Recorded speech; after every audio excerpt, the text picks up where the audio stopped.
السلام علیکم ورحمۃ اللہ وبرکاتہ۔ سورہ بقرہ حصہ نمبر 33، سورہ بقرہ حصہ نمبر 33، آیت نمبر 23 اور 24، آیت نمبر 23 اور 24، رکوع نمبر 3، مفسرین کے اقوال، رکوع نمبر 3، مفسرین کے اقوال۔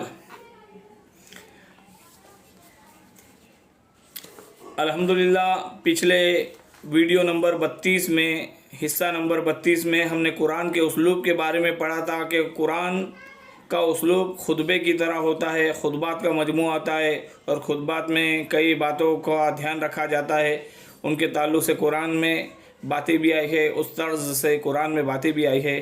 اب ہمارا ایک اگلا موضوع ہے قرآن کی ترکیب، قرآن مجید کی ترکیب۔ تو ہر بار کی طرح ہم جو ہمارا آیت نمبر 23 اور 24 چل رہی ہے، پہلے انہیں پڑھیں گے، پھر اسی کے تعلق سے مفسرین کے اقوال نقل کریں گے۔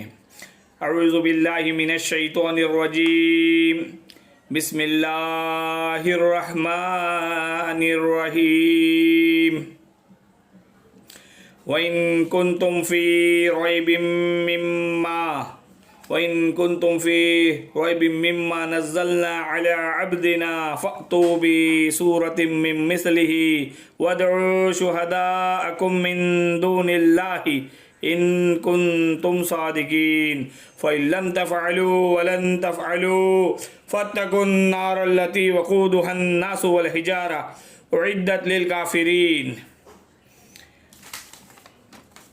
ہم نے جو کچھ اپنے بندے پر اتارا ہے، اس میں اگر تمہیں شک ہو اور تم سچے ہو تو تم اس جیسی ایک صورت تو بنا لاؤ۔ تمہیں اختیار ہے کہ تم اللہ کے سوا اپنے مددگاروں کو بھی بلا لو۔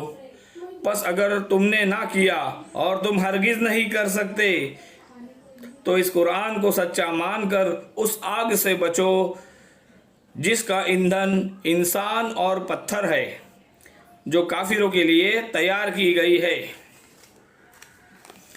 اب اگلی بحث پر آتے ہیں کہ قرآن مجید کی ترکیب۔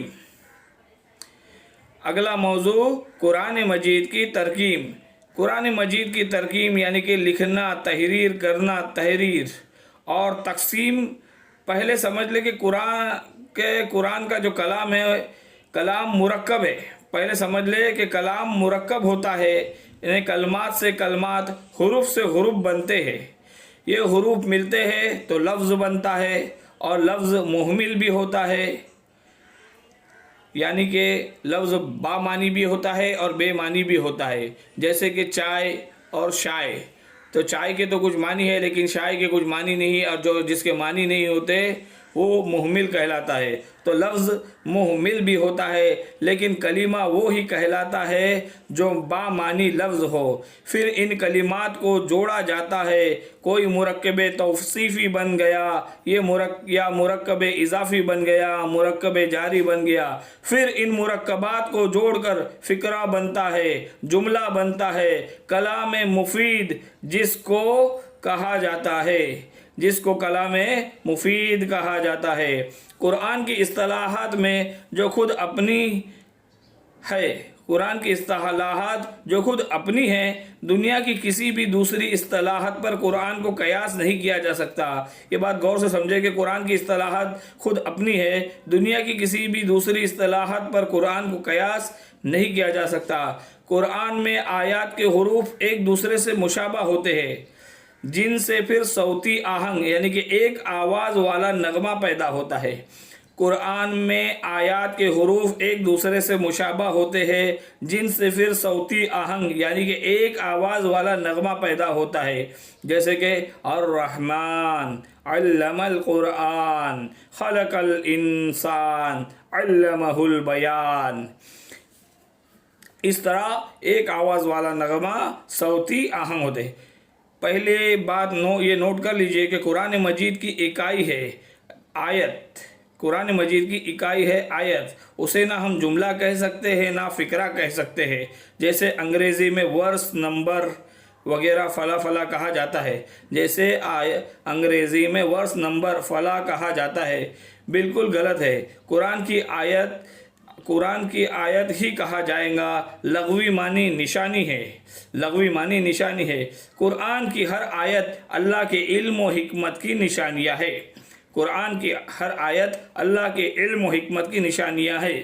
اب یہاں پر قرآن کی آیتیں بھی نوٹ کر لیجئے، صرف حروف پر بھی مشتمل ہے، جیسے الف لام میم، یہ حروف ایک آیت بن گئی، اور مرکبات ناقص پر بھی مشتمل ہے، جیسے والعصر، قسم ہے زمانے کی، یہ مرکب جاری ہے، یہ بھی ایک آیت ہو گئی۔ پورے جملے پر بھی مشتمل ہے، ان الانسان لفی خسر، بے شک انسان خسارے میں ہے، یہ بھی ایک آیت ہو گئی، اور 10 جملوں پر بھی مشتمل ہے، جیسے کہ آیت الکرسی میں 10 جملے موجود ہے۔ تو نوٹ کر لیجئے، یہ چیز توقیفی کو جاننا بہت ضروری ہے کہ یہ چیز توقیفی یعنی کہ شرعی اصطلاح میں اللہ تعالیٰ کی ٹھہرائی ہوئی کہلاتی ہے۔ یہ چیز توقیفی یعنی کہ شرعی اصطلاح میں اللہ تبارک و تعالیٰ کی ٹھہرائی ہوئی کہلاتی ہے، یہ کسی گرامر کے اصول پر نہیں ہے، نہ کسی منطق کے اصول پر ہے۔ آیت قرآنیہ کا تعین یعنی کہ تکرر توقیفی ہے، یعنی کہ حضور صلی اللہ علیہ وسلم کے بتانے پر موقوف ہے، جیسا کہ نبی اکرم صلی اللہ علیہ وسلم نے بتایا کہ الف لام میم یہ ایک آیت ہے تو آیت ہو گئی، والعصر یہ ایک آیت ہے تو آیت ہو گئی۔ اس کو کہتے ہیں توقیفی موقوف علیہ، نبی اکرم صلی اللہ علیہ وسلم کے بتانے پر۔ اب اس میں صرف روایات کا اختلاف ہو سکتا ہے کہ کہیں ایک آیت بنی تو کہیں 2 آیت بنی۔ آیات اور سور کا معاملہ توقیفی ہے، آیات اور صورتوں کا معاملہ توقیفی ہے، یعنی کہ کسی منطق، کسی گرامر، کسی اصول بیان پر مبنی نہیں ہے، یہ مبنی ہے نبی اکرم صلی اللہ علیہ وسلم کے بتانے پر۔ آیات اور صورتوں کا معاملہ توقیفی ہے، یعنی کسی منطق، کسی گرامر کے اصول بیان پر مبنی نہیں ہے، یہ مبنی ہے نبی اکرم صلی اللہ علیہ وسلم کے بتانے پر۔ منطق کے معنی گفتگو، گویائی، بات چیت، فصاحت، خوش کلامی، ٹھیک طور سے سوچنے کا علم، وہ علم جو منطقی دلائل سے حق کو حق اور ناحق کو ناحق ثابت کر دیتا ہے، علم دلیل، علم مناظرہ ہے۔ عربی زبان میں صورت کی معنی ہے فصیل، عربی زبان میں صورت کی معنی ہے فصیل، دیوار، شہر پناہ، شہر۔ جیسے کہ بتایا، ہر آیت اللہ کے علم و حکمت کی نشانی ہے، 10 آیتیں اور کہیں 20 آیتیں اور کہیں جیسے کہ سورۃ البقرہ میں 286 آیتیں جوڑ کر ایک فصیل باندھ دی گئی ہے۔ تو یہ سورت ایک یونٹ ہے، ایک وحدت ہے قرآن مجید کی، اور اس کے لفظی معنی ہے فصیل۔ تو یہ سورت ایک یونٹ ہے، ایک وحدت ہے قرآن مجید کی، اس کے لفظی معنی ہے فصیل۔ گویا کسی نے ایک گھیرے میں لے لیا ہو ایک شہر معنی کو، علم و حکمت کے ایک شہر کے گرد فصیل پوری ہوئی، یہ شہر حکمت خداوندی ہے۔ اس فصیل نے گویا کے گھیرے میں لے لیا ہوا ہے ایک شہر معنی کو، علم و حکمت کے شہر کے گرد یہ فصیل پوری ہوئی۔ اب اس میں نوٹ کر لیجئے کہ آیت اور سورت کے علاوہ دور صحابہ میں صرف ایک لفظ اور تھا۔ اب اس میں ایک بات نوٹ کر لیجئے کہ آیت اور سورت کے علاوہ دور صحابہ میں صرف ایک اور لفظ اور تھا قرآن کی تقسیم کے ضمن میں، اور وہ تھا منزل، جسے حزب بھی کہتے ہیں، منزل یا حزب کہہ لو۔ 7 منزلوں میں یا 7 احزاب میں قرآن کو تقسیم کر دیا گیا۔ 7 منزل یا 7 احزاب کا معاملہ چونکہ صحابہ کرام رضی اللہ تعالیٰ عنہ کے دور سے تھا، اس میں بھی ایک عجیب حسن نظر آئے گا۔ یہ حزب بھی ہے اور منزل بھی ہے۔